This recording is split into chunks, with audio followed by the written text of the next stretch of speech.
個都估唔到，一場全城矚目，本應全程都晒正能量嘅香港授婚盛典，竟然因為豪門長輩一句隨口噏嘅閒話，就炸起全網頂級輿論風波。短短幾日，婚戀猛料，藝人陳年爭議，豪門內部拗撬，口碑崩塌危機接連爆晒出嚟，層層反轉睇到網民眼都花埋。一直以嚟，霍家都係香港豪門圈嘅清流標杆，4代人攢落嚟嘅國民口碑、街坊緣，係其他富豪家族抌錢都買唔到嘅金漆招牌。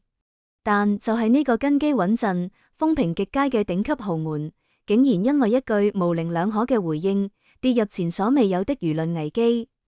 網傳43歲霍啟山好事近，緋聞女友娜妍捲入歷史立場爭議，一邊係甜蜜豪門婚訊刷爆全網，另一邊就係全網抵制，口碑撲街。更加睇唔明嘅係，霍家內部態度完全兩極，大房果斷割席緊急止損，阿爺就態度曖昧默許傳聞。睇落簡單嘅明星婚戀瓜，背後藏住豪門最現實、最殘酷嘅生存法則，亦都令人忍唔住問：呢場風波背後，霍家真係會接納有爭議嘅藝人入門口？4代人攢落嚟嘅百年口碑，真係會因為一段戀情就付諸東流？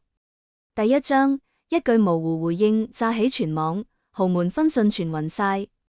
7月1日係香港回歸紀念日，官方搞咗個莊重嘅授婚儀式。43歲嘅霍啟山憑住多年深耕大灣區體育產業，助力香港足球發展嘅突出貢獻，成功攞到銅紫荊星章。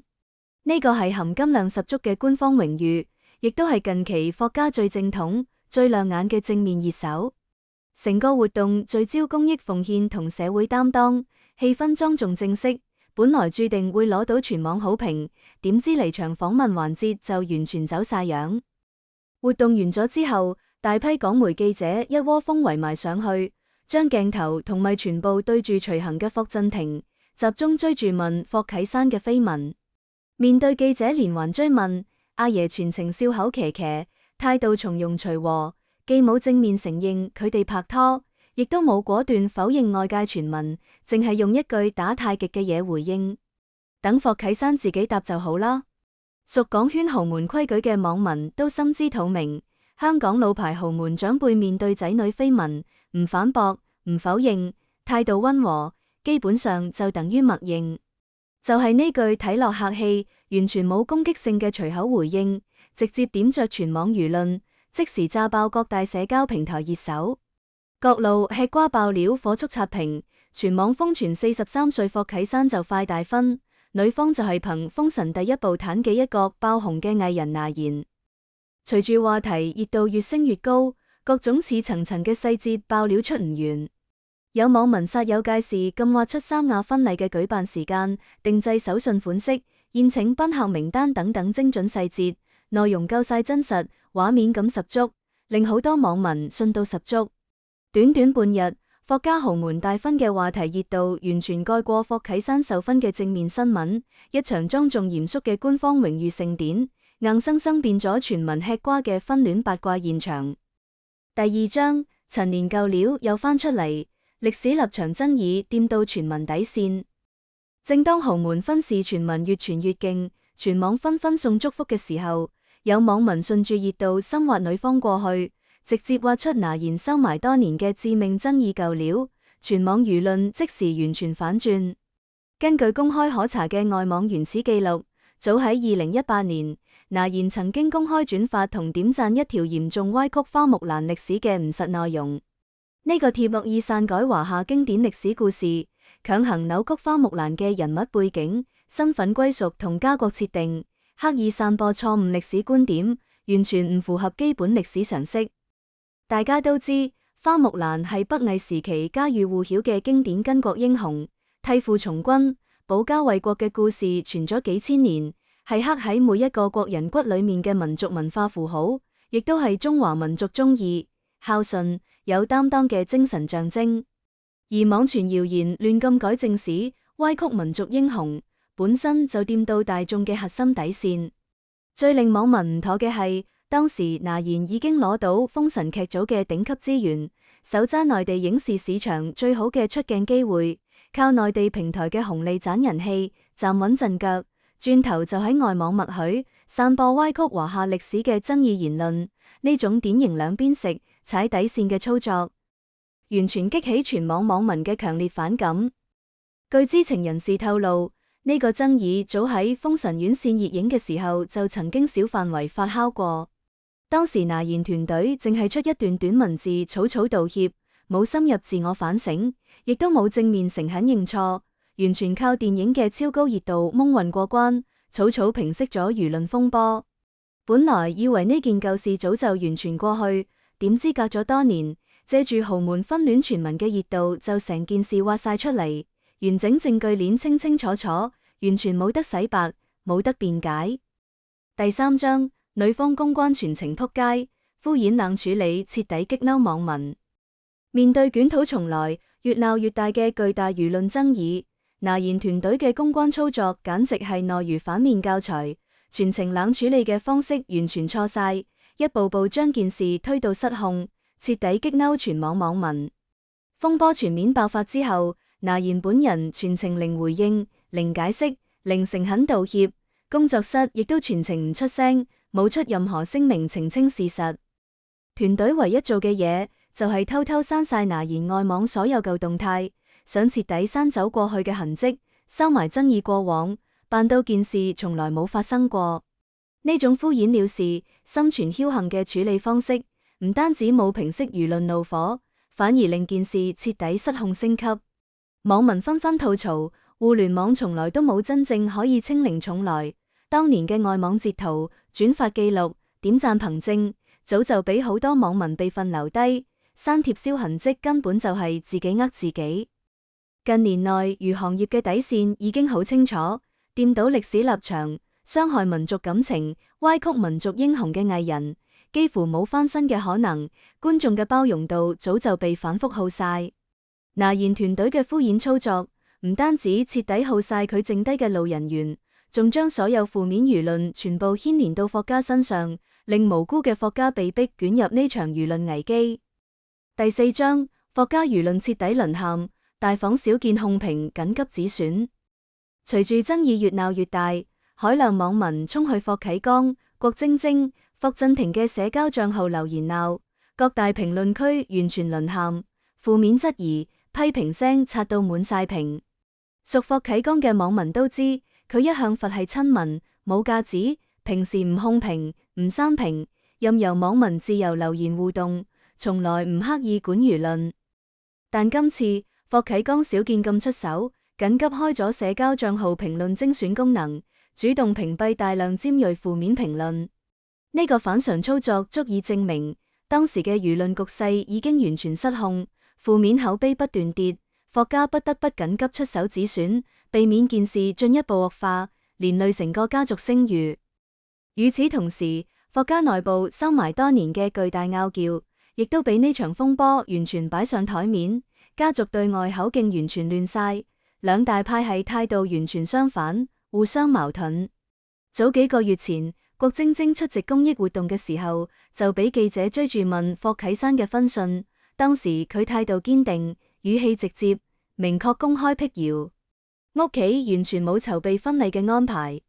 郭晶晶嘅發言穩重大方，分寸拿捏得剛剛好，完全代表霍家大房嘅官方立場，提前同婚訊傳聞割席，主動避開潛在嘅輿論風險。但淨係10日之後，霍震霆喺授婚現場嘅模糊回應，直接推翻咗郭晶晶之前嘅闢謠效果，變相默許緋聞存在，俾全網吃瓜群眾無限嘅解讀空間。一邊係大房果斷割席，死守家族底線，另一邊就係阿爺態度曖昧，任由緋聞轉開，同一個豪門出現兩種完全唔同嘅講法，令霍家內部嘅拗撬完全冇得收。第5章，豪門內部觀念拉扯，私情同家族口碑博弈。據知情人士透露，霍家內部早就因為呢場婚戀風波有明顯分歧，兩代人、兩房嘅核心訴求完全唔同。霍震霆作為老一輩長輩，心態簡單又純粹，睇住43歲嘅霍啟山長年感情飄下飄下，冇安穩家庭，心裏面好心疼，唯一嘅希望就係細仔可以早啲成家立室，人生圓滿。佢淨係顧及晚輩嘅私人感情，完全冇遇到女方過去嘅爭議背後藏住足以毀掉家族根基嘅巨大口碑風險。但霍啟剛、郭晶晶所屬嘅大房考慮嘅從來唔係兒女私情，而係霍家4代人辛苦攢落嚟嘅百年家族根基。香港豪門咁多，各家平時斗豪車豪宅，財富規模排場，唯獨霍家唔同。霍家唔靠晒富貴，唔靠炒作，唔靠流量，憑住4代人代代傳落嚟嘅家國擔當、低調務實嘅作風、深耕公益嘅初心，攢到圈內獨一無二，冇人夠膽同佢比嘅國民街坊園。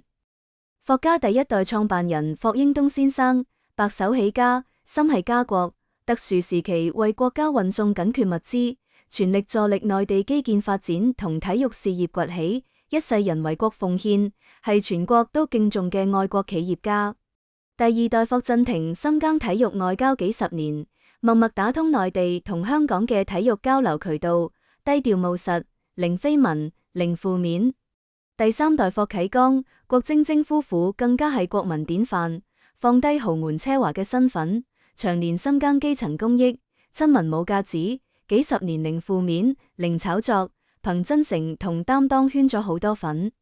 4代人守住初心，攢落口碑，呢份無形嘅國民公信力，遠比百億財富更加珍貴，更加難攢。